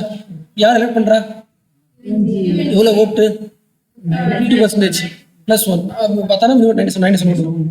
என்ன கண்டிஷன்ஸ், ஹியூமன் ரைட்ஸை ப்ரொமோட் பண்ணிக்கணும். ஏஷியாவில் எத்தனை பேர் போறாங்க? இந்தியா இருக்குதா? இருக்கு. அடுத்த கரண்ட் அஃபேர்ஸ் வந்து யுஎன்ஹெச்ஆர்சில இருந்து வெளியே போறேன்னு யார் சொல்லியிருக்காங்க? யூஎஸ். ஆனா இப்போ வந்த பிரச்சனை பண்ணிட்டாரு, அதை ஸ்டாப் பண்ணிட்டாரு. பட் இருந்தாலும் தெரிஞ்சு வேணும், என்ன தெரிஞ்சுக்கணும், யுஎன்ஹெச்ஆர்சி நான் வெளியே போறேன் அப்படின்னு அர்த்தம் தான். அதை விட்டு வெளியே போக அர்த்தம் கிடையாது. நான் எலெக்ஷன் பண்ண மாட்டேன், எலெக்ஷன்ல நான் ஓட்டு போட மாட்டேன், நான் கலந்துக்க மாட்டேன், வெளியே போடுவேன். ஏன் வெளியே போறாரு யூஎஸ் பிரசிடென்ட் அப்படின்னு பார்த்தா இந்த யுஎன்ஹெச்ஆர்சியோட கவுன்சில் என்ன பண்ணுதுன்னா யாருக்கு எதிராக இருக்கு, இஸ்ரேலுக்கு எதிராக சொல்றாங்க. எதுக்கு எதிராக இருக்கு? The reason given by US is UNHRC is biased against Israel. அதாவது UNHRC மெயின் எய்ம் என்னது, ஹியூமன் ரைட்ஸ் பார்த்துக்கணும். எந்த கண்ட்ரி ஹியூமன் ரைட்ஸ் வயலேட் பண்ணுறதோ அவங்க டார்கெட் பண்ணுவாங்க. அவங்க UNHRC என்ன பண்ணுறதுனா இஸ்ரேல் சரி கிடையாது, ஹியூமன் ரைட்ஸை பாதுகாக்க மாட்டேங்குது, என்ன பண்ண கம்ப்ளைண்ட் பண்ணுறாங்க. யார்? UNHRC. அது யாருக்கு பிடிக்கல? யூஎஸ் பிடிக்கல. யூஎஸோட ஃப்ரெண்டு தான் யாரு? இஸ்ரேல். எப்பவுமே யூஎஸ் யாருக்கு friend? Israel close friend. Okay, அதனால வெளியே வரணும் யார் சொல்றான்? இவங்க சொல்றான். இதான் யுஎன்ஹெச்ஆர்சியோட எத்தனை பேர் மெம்பர்ஸ், எத்தனை பேர் நீங்க என்ன பார்த்தோம் அவனு சொல்லுவாங்களா? ஃபர்ஸ்ட் வருஷம் தான் பார்த்தோம். F programme. அடுத்து எதை பார்த்தோமா? சஸ்டைன் டெவலப்மெண்ட் குரூப் பார்த்தோமா? அடுத்து அடுத்து என்ன பார்த்தோம்? அப்புறம் ஹியூமன் ரைட்ஸ் முடிஞ்சு போச்சு, எல்லா ஆஃபீஸும் முடிஞ்சு போச்சு. இதுக்கப்புறம் பார்க்க போறது முக்கியமான கன்வென்ஷன் பார்த்துக்கலாம். நம்ம என்ன கன்வென்ஷனை விட்டோமோ அதெல்லாம் பார்க்கலாம். எக்ஸாம்பிள் சிங்கப்பூர் கன்வென்ஷன் இருக்கு. என்ன ஈவினமாக இருக்கும்? கன்வென்ஷன் அண்ட் மீடியேஷன் அங்கேயே வார்த்தை போட்டுருக்கும். மீடியேஷன்னா நான் சொல்றேன், முடிச்சிருக்கேன். எப்பயுமே இஸ்ரேலுக்கும் பாலஸ்தீனும் சண்டை நடக்கும். இஸ்ரேலுக்கும் பாலஸ்தீனுக்கும் யூஎஸ் யாரும் சப்போர்ட் பண்ணும்? இஸ்ரேலுக்கு. ஆனால் அதிகம் பாதிக்கப்பட்ட மக்கள் யாருன்னு பார்த்தோம் நம்ம? பாலஸ்தீன். யுஎன்ஹெச்ஆர்சி யாரும் சப்போர்ட் பண்ணும்? அப்போ யூஎஸ்க்கு யாருக்கு பிடிக்காது? அசாசை பிடிக்காது, ஏன்னா இஸ்ரேல் சப்போர்ட் பண்ணல. ஓகே, இதை யார் பார்த்தீங்க? யார் பார்த்தீங்க? பார்த்து அப்படியே கேட்கவே இல்லை. டவுட் கேட்கணும். அப்படி எங்கே தான் பார்த்தோம், நம்ம எலெக்ஷன் பார்த்தோமே, யூஎன்ஹெச்ஆர்சி எலெக்ஷன் பார்த்தோம், அப்புறம் யூஎஸ் பார்த்தோம். இது இஸ்லாமா? அதான் சொல்கிறேன், பார்க்கல இல்லை, அது நீ கேட்டுக்கணும்ல, அதான் கேட்குறேன். உங்களோட எய்ம் என்னது? டவுட் கேட்குறது தான். டவுட் எல்லா வார்த்தையும் கேட்டுருங்க. நீங்கள் அதிகமாக கேட்டால் வீடியோவில் எல்லாமே ஆட் பண்ணுறது, கேட்கலன்னா ஆட் பண்ண முடியாது. ஓகே, ஒர்க்கிங் குரூப் மீனிங் புரியுதா? இது எதுக்கு படிக்கிறோம்? யூஎனோட HRC, human rights council. Human rights இருந்து ஒன்றும் நிறையா இருக்கா? ஏதாவது 4 சொல்லுங்க. Human rights, freedom of speech வேற, ஓட்டு போகிற ரைட்ஸு வேற, என்ன அரெஸ்ட் பண்ணக்கூடாது ரைட்ஸு வேற, ரைட்ஸ் இருக்குல்ல, ஹியூமன் ரைட்ஸ் இருக்குல்ல, அவன் எனக்கு வந்து என்ன பேசணும் நிறையா இருக்குல்ல, ரிலீஜியஸ் ரைட்ஸ் இருக்குல்ல. அப்போது ஒவ்வொரு குரூப்பும் ரைட்ஸ் பார்த்துக்கணும். ஒவ்வொரு குரூப்பும் அதில் முக்கியமான குரூப் வந்து இதை போட்டுக்கலாம். புரிஞ்சா? அதாவது இவர் உமனை பற்றி ஒரு ரைட்ஸ் குரூப் இருக்கும். புரிஞ்சா புரியலையா? ஸோ ஹியூமன் ரைட்ஸ் நிறையா இருக்குது. அதில் most important human rights group வந்து இது working group on arbitrary detention. Most important. Arbitrary டிடென்ஷன்னா கவர்மெண்ட் என்ன பண்ணும், தனக்கு பிடிச்ச மாதிரி எந்த இதுவுமே இல்லாமல் இப்போ ஜெயிலில் போகும். ஆர்பிட்ரரி அர்த்தம் எனக்கு தன்னிச்சை என்ன பண்ணுறேன், டிடென்ஷன் பண்ணிடுறேன், உன்னை தூக்கி எங்கே பண்ணுறேன், ஜெயிலில் பண்ணுறேன். ஓகே, அதை பண்ணக்கூடாதுக்காக ஒரு முக்கியமான குரூப் இருக்குது, அதை நான் வச்சேன். ஓகே, எல்லா ஊர்லேயுமே ஹியூமன் ரைட்ஸ் விளையாட்டு ஆகுதானே யார் வைப்பா இருப்பாங்க. புரிஞ்சா? ஓகே, அப்படி நீங்கள் வந்து ஒரு ஆள் அரெஸ்ட் பண்ணுறீங்கன்னா ஸ்பெஷல் ப்ரொசீஜர் இருக்குது, அதை பார்த்தா நீங்கள் என்ன பண்ணணும், அரெஸ்ட் பண்ணி தவிர உங்கள் விஷயம் பண்ண முடியாது, அரெஸ்ட் பண்ண முடியாது. ஸோ அந்த வார்த்தை முக்கியம். நீங்கள் கேட்கணும் கேட்குறேன். அடுத்து போயிடலாமா? இப்போ பார்க்க போகிறது முக்கியமான கன்வென்ஷன்ஸ் பார்ப்போம். ஒரு 3 கன்வென்ஷன் தான் கிடையாது, பார்த்துக்கலாம். ஃபர்ஸ்ட் பார்க்க போகிறது வந்து சிங்கப்பூர் கன்வென்ஷன்ஸ். வெடிக்க பார்க்கறதுமா ஆன் மீடியேஷன்ஸ். இந்த கன்வென்ஷன் ரொம்ப முக்கியம். யுஎன் கீழே படிக்கிற மக்கள் அது முக்கியமான வச்சுக்கணும். யுஎன் கன்வென்ஷனில் சிங்கப்பூர் பேரில் இருக்கிற கன்வென்ஷனே கிடையாது. இது ஒன்று தான் சிங்கப்பூர் பேரில் கன்வென்ஷன் இருக்கு. Okay, Singapore convention on mediation. Mediation என்ன முடிக்கா பேர் போட்டுருப்பீங்களா? மீடியேஷனா பேசி திருக்கிறது. உனக்கு ஒரு பிரச்சனை இருக்கு, பிரச்சனை இருக்கு, பேசி திருப்பாங்களே மீடியேஷன். சொல்ல வேற சொல்லி பார்க்கலாம். நெகோசியேஷன் வேற, கன்சிலியேஷன் சொல்லுவாங்க. கன்சிலியேஷன் இல்லை ஒரே வார்த்தை தான். ஓகே, ஆனால் இது எதுக்குன்னா, இப்போ எக்ஸாம்பிள் இந்தியா யூஎஸ் வச்சுக்கலாம். 2 பேரும் ஒரு பிரச்சனை இருக்குது, பேசி முடிவு பண்ணிட்டாங்க. ஓகே, நான் என்ன பண்ணலாம்னா இந்த ப்ராஜெக்ட் 2 பேர் பண்ணலாம் முடிவு பண்ணிட்டாங்க. ஆனால் மீடியேட் பண்ணதுக்கு அப்புறமும் அவங்க இம்ப்ளிமெண்ட் பண்ணலாம். என்ன பண்ணலாம், இவங்க உள்ள வருவாங்க. யார் விடுவாங்க? இந்த கன்வென்ஷன் வரும். இந்த கன்வென்ஷன் மெயின் எய்மே மீடியேஷன் பண்ண கிடையாது. மீடியேஷன் பண்ண விஷயத்த என்ஃபோர்ஸ் பண்ணுறது. நீ சொல்லிட்டே ஏன் பண்ணல? டேரெக்டாக இப்போ எக்ஸாம்பிள் இந்தியா யூஎஸ் ஒரு அக்ரிமெண்ட் போட்டுருக்குது, பேசி முடிச்சிட்டாங்க. ஆனால் இந்தியா என்ன பண்ணல, அதை என்ஃபோர்ஸ் பண்ணல, இம்ப்ளிமெண்ட் பண்ணல. அப்போ டேரெக்டாக என்ன பண்ணலாம், யார் யூஎஸ்காரன் டேரெக்டாக இந்தியாவுக்குள்ள வந்து இந்தியாவோட கோர்ட்டை போய் சொல்லி என்ஃபோர்ஸ் பண்ண சொல்லலாம். இந்தியா பண்ண மாட்டேங்குது, பண்ண சொல்லி டேரெக்டாக உள்ள வந்து பேச முடியும். அதுக்கு அதிகாரம் கொடுத்தா எந்த edition? Singapore conventional mediation. Main வார்த்தை மீடியேஷன் என்ஃபோர்ஸ்மெண்ட்டா? இந்த கன்வென்ஷன் மெயின் எய்மே enforcement of the mediate settlement across the border. பார்டர்னா 2 கண்ட்ரி நடுவில், 3 கண்ட்ரிக்கு நடுவில் எல்லாத்தையும் பண்ணுறது. புரிஞ்சா? வேற ஒன்றும் கிடையாது. இது ஏன் நம்ம இப்போ படிக்கிறோம்னா 2020 என்ன வந்துச்சு, ராட்டிஃபை பண்ணாங்க. இப்போ இன்னும் ஒன்றும் ஆகலை. செப்டம்பர் 2020 தான் இந்த கன்வென்ஷன் நிறைய பேர் ஓட்டு போட்டு என்ன வந்துருக்கு, இம்ப்ளிமெண்ட் ஆயிடுச்சு. அதனால முக்கியம். இந்தியா மெம்பராக இருக்கா? இருக்கணும் தானே? இது first event treaty named after Singapore. India, China, US எல்லாருமே என்ன பண்ணிட்டாங்க, சைன் பண்ணிட்டாங்க. இந்தியா அப்ரூவ் போடாங்க, போன பண்ணிட்டாங்க. இவனை பார்க்கறதுலாம் ஈவன் தான் பார்த்துட்டு இருக்கோம். கரெக்டாக ஈவன் நீங்கள் ஃபுல்லாக முடிச்சுட்டாலே மெயின்ஸில் பாதுகாப்பு அர்த்தம். ஈவனில் இருக்கிற ஃபுட்டை பற்றி இதெல்லாம் அடிச்சிடலாம், மைக்ஸ் பற்றி இருந்தாலும் அடிச்சிடலாம், ஃப்ளைட்டை பற்றி, ஆயில் பற்றி, என்வரான்மெண்ட் பற்றி எதை வந்தாலும் என்ன பண்ணிடலாம், ஃபேக்டர் போட்டுடலாம். வேற குளோபல் வாங்கி பற்றி ஏன் சூடாகுது, எவ்வளோ பங்கராக இருக்காங்க, எவ்வளோ பாவர்ட்டி இருக்குது, பாவர்ட்டி சர்வ் பண்ணலாம், எல்லாமே என்ன பண்ணிக்கலாம். இதில் இருக்கிறதே பார்த்து 5 பாயிண்ட்ஸ் எதுனாலே பாயிண்ட்ஸ் வந்துடும். புரிஞ்சா? அதில் மோஸ்ட் இம்பார்ட்டன்ட். ஓகே, அடுத்து முக்கியமான ஒரு கன்வென்ஷன் வாங்க போகிறோம். Vienna convention on diplomatic relation. Diplomatic relation ஒரு ரிலேஷன் இருக்கு, கன்சுலர் ரிலேஷன் 2 இருக்கு. Vienna convention on diplomatic relation first பார்க்கலாம். அடுத்து வரப்போகிறது கன்சுலர் ரிலேஷன் வரும், சீல வரும், அதை அப்புறம் பார்த்துக்கலாம். ஃபர்ஸ்ட் டிப்ளமேட்டிக் தான் விரும்பி புரிச்சா? டிப்ளமேட் யாரு? இப்போ இந்தியாவில இருந்து பாகிஸ்தானுக்கு பேச போகிறது ஒரு ஆள் போவார்ல, ஃபாரின் மினிஸ்டர் கிடையாது, டிப்ளமேட் ஒரு வேலை. இந்தியாவுக்கு யூஎஸ் ஒரு ஆள் போடுவாங்க, இந்தியா சிங்கப்பூர் ஒரு ஆள் போடுவாங்க, இந்தியா சின்னக்கு என்ன பண்ணுவாங்க, அந்த காலத்தில் சொல்லுவாங்களா தூதுவர் சொல்லுவாங்க தெரியுமா? இந்த நாட்டுக்கு ஏன் தூதுவர், அந்த நாட்டுக்கு தூதுவர் சொல்லுவாங்களே. அந்த தூதுவருக்கு என்னென்ன சேஃப் கார்ட்ஸ் ரைட்ஸ், அதுதான் இந்த ரிலேஷன். புரிச்சுல சொல்ற புரிஞ்சா புரியலையா? பாகிஸ்தான்ல இருந்து ஒரு தூது வராரு, இந்தியாவுக்குள்ள வராரு. அப்போ அவருக்கு நீங்க என்ன பண்ண முடியாது, அரசு பண்ண முடியாது உடனே தப்புனா கூட. இப்போ அவருக்கு என்னென்ன பாதுகாப்புன்னு என்ன பண்றாங்க, அக்ரிமெண்ட் போடுறாங்க. அதுதான் என்னது, வியன்னா கன்வென்ஷன் ஆன் புரியலையா? இருக்கீங்களா? இப்போ இந்தியா இருக்குன்னா இந்தியாவுக்குள்ள பாகிஸ்தான் எம்பசி இருக்கும். பாகிஸ்தான் எம்பசி அர்த்தம் பாகிஸ்தானோட அந்த இந்தியாவுக்கு பாகிஸ்தான் தூதர் என்ன பண்ணுவார், இங்கே வருவார். இது வந்து பாகிஸ்தான் மாதிரி தான் ஃபார்ம் பார்க்கணும். இது என்ன பண்ணணும், பாகிஸ்தான் கண்ட்ரி தான் பார்க்கணும். இப்போ சைனா எம்பசின்னு இருக்கும், எம்பசி இருக்கும். அப்போ சைனாவோட இடம் மாதிரி தான் அது. அந்த இடத்துக்குள்ளே உடனே போக முடியாது. அது மாதிரி நிறைய பாதுகாப்பு இருக்குது. அந்த பாதுகாப்பு பேசுறதுல கன்வென்ஷன்ல, அதாவது டிப்ளமேட்டிக் மிஷனா இப்போ ஒரு ஆள் ஒரு கண்ட்ரிக்கு போறாங்கன்னா அவங்களுக்கு என்ன ப்ரிவிலேஜஸ் இருக்கு, என்ன பாதுகாப்பு இருக்கு, அவங்க ஒரு வேலையை எப்படி தைரியமா செய்யலாம் பயம் இல்லாம, அவங்க தைரியமா செய்யறதுக்கான இம்பார்ட்டன்ட் இம்யூனிட்டிஸ். இயர்ல நீங்க படிச்சிருங்க, எப்போ படிச்சிருங்க, தெரிஞ்சுக்க வேண்டியது இதெல்லாம். கீ ப்ரொவிஷன்ஸ் ஃபார் விசிடிஆர், அதாவது இந்த டிப்ளமேட்டிக் ரிலேஷன்ல வர முக்கிய ஆர்டிகல்ஸ். ஒன்று வந்து பர்சனா நான் கிரேட்டா. இப்போ எக்ஸாம்பிள், பாகிஸ்தான்ல இருந்து ஒரு ஆள் இந்தியாவுக்குள்ள வராரு, தூதுவா வராரு. ஆனா இந்தியாவுக்கு சந்தேகம் வருது, இப்போ தூதுவா கிடையாது, ஸ்பையும் சந்தேகம் வருது. என்ன சந்தேகம் வருது? அப்ப சொல்லிருக்கலாம், இவர் வந்து பர்சனா நான் கிரேட்டா அப்படின்னு சொல்ல முடியும். புரிஞ்சா புரியலையா? தூதுவரா வராரு, உங்களுக்கு ஒருவேளை டவுட்டா இருக்கு, ஒரு தூதுவர் மாதிரி இல்ல ஸ்பை பண்ண வராருன்னா நீங்க பர்சனா நான் கிரேட்டா, நான் கிராண்ட் பண்ண முடியாது, இது வேற ஒரு ஆள் சொல்லிடலாம். புரிஞ்சா? இந்த ஹோஸ்ட் நேஷன் யாரு, எந்த கண்ட்ரிக்குள்ள வராங்களோ அது ஹோஸ்ட் நேஷன். பாகிஸ்தான் இந்தியாவுக்குள்ள வருதா, நாம யாரு host nation. Host nation at any time and for any reason can declare a particular member as the non-grata. புரிஞ்சா? நான் எக்ஸாம்பிள் ஸ்பை சொன்னேன். அவர் மேல அவர் வந்து என்ன வேலைக்கு வரல, டிப்ளமேட்டிக் வரல, வேற ஏதாவது வேலைக்கு வர மாதிரி தெரியுதுன்னா என்ன பண்ணிடலாம் நீங்க உடனே. ஹலோ உதா ஊழிய மக்களே, உங்களுக்கு ரெஸ்பான்ஸ் தெரியலையே. என்ன ஆர்டிகல் இது? ஆர்டிகல் 9. ஓகே. அடுத்து இன்வயபிள் ப்ரெமிஸ். மீன் புரிச்சா? இது இந்தியா வச்சுக்கலாம். இதான் இந்தியாவில் இருக்கிற ஒரு டெல்லி வச்சுக்கலாம். டெல்லியில இது வந்து பாகிஸ்தான் எம்பசி. அப்ப இது வந்து பாகிஸ்தான் கண்ட்ரி அர்த்தம். இந்தியாவோட சோல்ஜர்ஸோ இல்லை போலீஸோ உள்ள போகக்கூடாது. அப்படி போயிட்டீங்கன்னா இது என்ன அர்த்தம், என்னது வயலபிள் அர்த்தம். இந்த அக்ரிமெண்ட் போட்டிருக்குன்னா அது போய் வயல் பண்ணக்கூடாது. இன்வயலபிள் புரிஞ்சா? அவங்க இருக்கிற இடத்துக்கு போயிட்டு டேமேஜ் பண்றது, செக் பண்றது, அவங்க டாக்குமெண்ட்டை பார்க்கறது என்ன கூடாது எதுவுமே. ஸோ உள்ள என்ட்ரா கூட சொல்றது இன்வயலபிள் ப்ரெமிஸ்.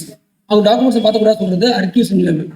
அவங்க வந்து இந்தியாவோட ஆஃபீஸ்ல வந்துட்டாங்க, இது என்ன பாகிஸ்தான் எம்பசி இங்க வந்துட்டாங்கன்னா இங்கிருந்து பாகிஸ்தான் கூட பேசுவாங்களா, அவங்க ஃப்ரீயா பேசிக்கலாம். நீங்க என்ன பேசுறீங்க, அவங்க வந்து இந்தியா பத்தி தப்பா பேசினா கூட நீங்க கூடாதுங்க, கவனிக்கக்கூடாது. ஓகே. இதெல்லாம் என்னது இம்பார்ட்டன்ட் டிப்ளமேட்டிக் இம்யூனிட்டிஸ் இன் டிப்ளமேட் தான் வார்த்தை முக்கியம்.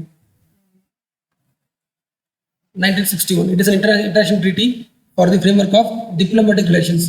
It gives the privilege for a diplomatic missions and to perform their function without diplomatic or immunity ஒரு லீகலா ஒரு பேஸ் இருக்கு. இது வியன்னா கன்வென்ஷன். அவங்க அரெஸ்ட் பண்ணலாமா? அதாவது ஒருத்தவங்க உள்ள வராங்கன்னா சந்தேகப்படும் முன்னாடி பண்ணிருக்கலாம்.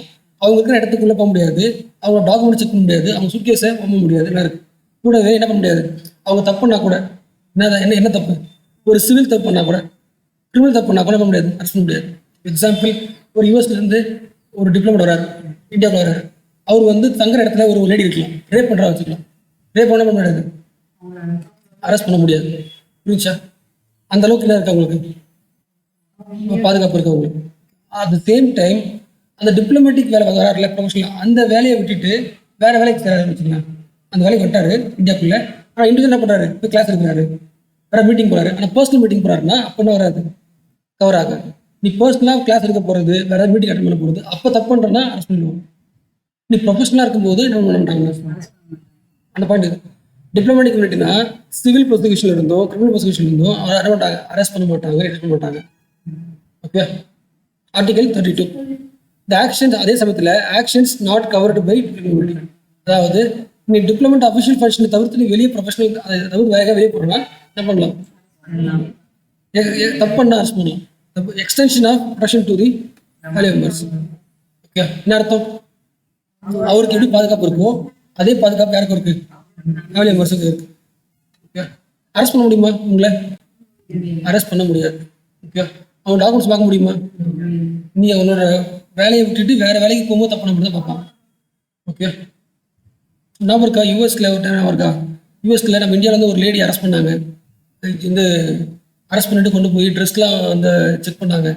ஏன்னா காரணம் யூஎஸ்ல வீட்டில் அவங்க தங்கியிருந்த வீட்டில் இருக்கிற சர்வெண்ட்டை வந்து அவங்க வந்து திட்டினாங்கன்னு சொல்லிட்டு அரெஸ்ட் பண்ணிட்டாங்க. இப்போ என்ன பார்த்தோம் நாம, அதனால பிரச்சனையாச்சு. என்ன சொன்னாங்கன்னா, டிப்ளமேட்டிக் ரிலேஷனை வந்து நீங்கள் வந்து வயலேட் பண்ணுறீங்கன்னு யார் இந்தியா சொல்லிச்சு. எஸ், வந்துட்டீங்களா? டிவியில் படிக்க போட்டு பார்த்து போட்டு கமிச்சிட்டு இருப்பாங்க. அப்போ 5 இயர்ஸ் முன்னாடி பேர் போட்டிருக்காங்க. அஞ்சலியோ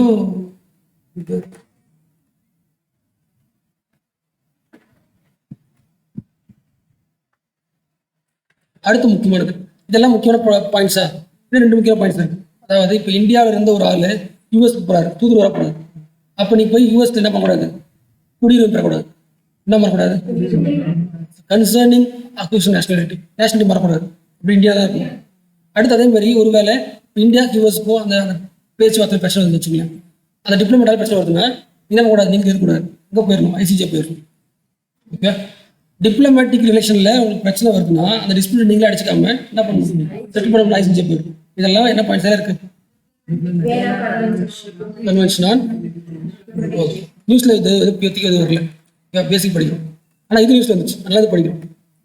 Vienna convention on consular relation நியூஸ்ல வந்துச்சு. அதுக்காக என்ன பண்றோம்? டிப்ளமேட்டிக் முடிச்சுட்டு கன்சல்ட் பார்க்கணும்.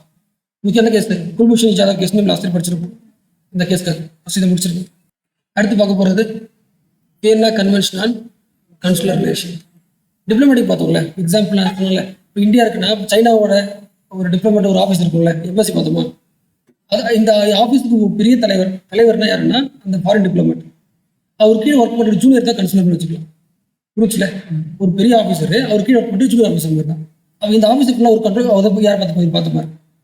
இவர் என்ன பண்ணுவாரு? கம்ப்ளீட்டாக ஒர்க் பண்ணுறாரு. புரிச்சா புரியல? யார் பெரிய ஆளு? டிப்ளமேட் பெரிய ஆளு, கன்சுலர் இன்னொரு ஆஃபீஸர் வச்சுக்கலாம். இப்போ இவங்களுக்கும் பாதுகாப்பு வேணும் அப்படின்றத பற்றி பேசுறது தான் இருக்கும். மேலே பார்த்தா எல்லா எல்லா இம்யூனிட்டிஸும் இவங்களுக்கு இருக்கும். யாருக்கு இருக்கும்? ஏன் இவங்களுக்கும் தனியாக நம்ம வந்து கன்வென்ஷன்ல போட்டோம்னா 1960s என்னாச்சு? கோல்டு வார். யாருக்கா இருக்கும்? யூஎஸ்க்கும் ரஷ்யாவுக்கும். யாருக்கா இருக்கும்? யூஎஸ் கோல்டு வார். அதாவது சண்டை போட மாட்டாங்க. சண்டை போடாமல் என்ன எல்லா வேலையும் பண்ணுவாங்க. எக்ஸாம்பிள் யூஎஸ் என்ன பண்ணுவோம்னா, ரஷ்யாவை சப்போர்ட் பண்ணுற கண்ட்ரிஸ் எல்லா கண்ட்ரிஸுக்கும் உலகத்தில் அனுப்பும், ஸ்பை அனுப்பி விட்டுரும். அனுப்பி அவங்க என்ன பண்ணுறாங்க செக் பண்ணிட்டு இருக்கும். ரஷ்யா என்ன பண்ணுவோம்னா யூஎஸ்குள்ளே நிறைய பேர் அனுப்பி விட்டுரும். அவங்களுக்கு தெரியாமல் என்ன பண்ணிருக்கோம்? அனுப்பிவிட்டு என்ன பண்ணுறாங்க? வாட்ச் பண்ணிட்டு இருக்கோம். அப்போ என்ன பண்ணாங்கன்னா எல்லா கண்ட்ரிக்கும் பயமாக இருந்துச்சு. இந்த மாதிரி நாட்டை விட்டு உள்ளே வர்றாங்கல்ல, அவங்களால தேசத்துக்கு ஆபத்து வாய்ப்பு சொல்லிட்டு இவங்க எல்லாரையும் அரெஸ்ட் பண்ணாங்க. அரெஸ்ட் பண்ணிட்டு ட்ரீட்மெண்ட் கேவலம் பண்ணாங்க. என்ன பண்ணாங்க? இவங்களால தப்பு பண்ணுறாங்க சொல்லிட்டு என்ன பண்ணாங்க? அரெஸ்ட் பண்ணி இன்டிசென்டாக பண்ணாங்க. அப்போ இவங்களை அப்போ வந்து ஒரு கண்ட்ரிலேருந்து இன்னொரு கண்ட்ரிக்குள்ள வர்ற ஒரு ஆளை ஒழுங்காக ட்ரீட் பண்ணுறதுக்காக உருவாக்குனா இது ஆரிஜின் புரிஞ்சுல. ஒழுங்காக ட்ரீட் பண்ணல, ஃபாரின் அளவுக்காக ட்ரீட் பண்ணல, அப்போ கன்சுலரையும் ட்ரீட் பண்ணுவோம். அதுதான் கன்சுலர் ரிலேஷன். புரிஞ்சா? எக்ஸாம்பிள் குல்பூஷன் ஜாதவ்ன்றவர் பாகிஸ்தான் கண்ட்ரிக்குள்ள இந்தியா எம்பசி இருக்குல்ல, அவர் ஒர்க் பண்ணுற ஒரு குல்பூஷன் ஜாதவ். அவர் அரெஸ்ட் பண்ணுறாங்க. என்ன அரெஸ்ட் பண்ணுறாங்க? ஸ்பைன்னு சொல்லி அரெஸ்ட் பண்ணுறாங்க. இவர் ஆளாக அரெஸ்ட் பண்ணுறாங்க. ஆனால் அரெஸ்ட் பண்ணது என்ன? அரெஸ்ட் பண்ண விடாதுல, அரெஸ்ட் பண்ணிட்டாங்க. அரெஸ்ட் பண்ணது என்ன பண்ணல? இந்தியா கிட்டே சொல்லலை, சொல்லாமலே பரிசு கொடுத்துட்டாங்க. அப்போ தப்புன்னு சொல்லி சொல்லுது. யார்கிட்ட சொல்லணும்? அவங்ககிட்ட சொல்லுங்க. ஐசிஐ சொல்லுமா? ஐசிஐ சொல்லிட்டாங்க. ஐசி என்ன பண்ணுச்சு? இந்தியாவுக்கு ஃபேவரா சொல்லிடுச்சு. இந்தியாவுக்கு ஃபேவரா திருச்சி சொல்லுது. அவ்வளோதான்.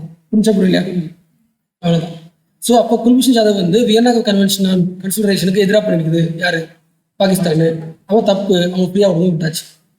ஓகே, உங்களுக்கு பாருங்க, consular assist means simply means that concern, அதாவது டிப்ளமேட்டாக இருக்கலாம், இல்லை மற்ற அஃபிஷியலாக இருக்கலாம், will have a meeting with the prisoner who is the custody of the another country. மீனிங் புரியுதா?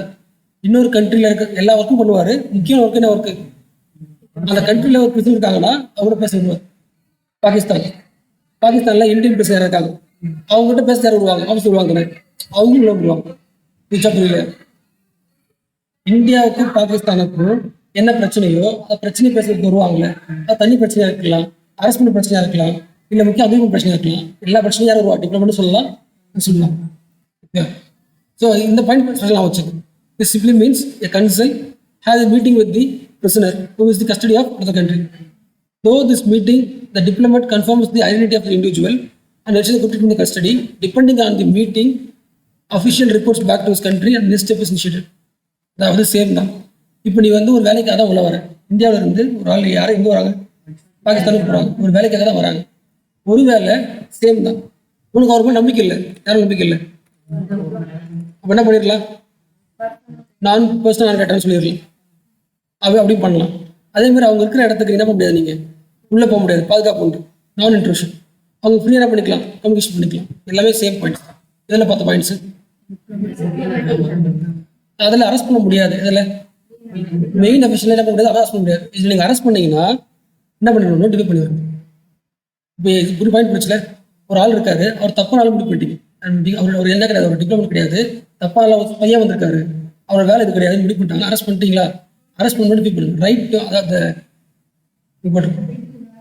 This article advises the rights to have the detainees to consider to the notified country. புரிச்சா புரியலையா? அவர் ஆஃபீஸ், அவரோட கன்சுலர் office கிட்டையும் country கிட்டையும் நீ என்ன பண்ணிக்கணும், arrest பண்ணிட்டு நோட்டிஃபை பண்ணணும்.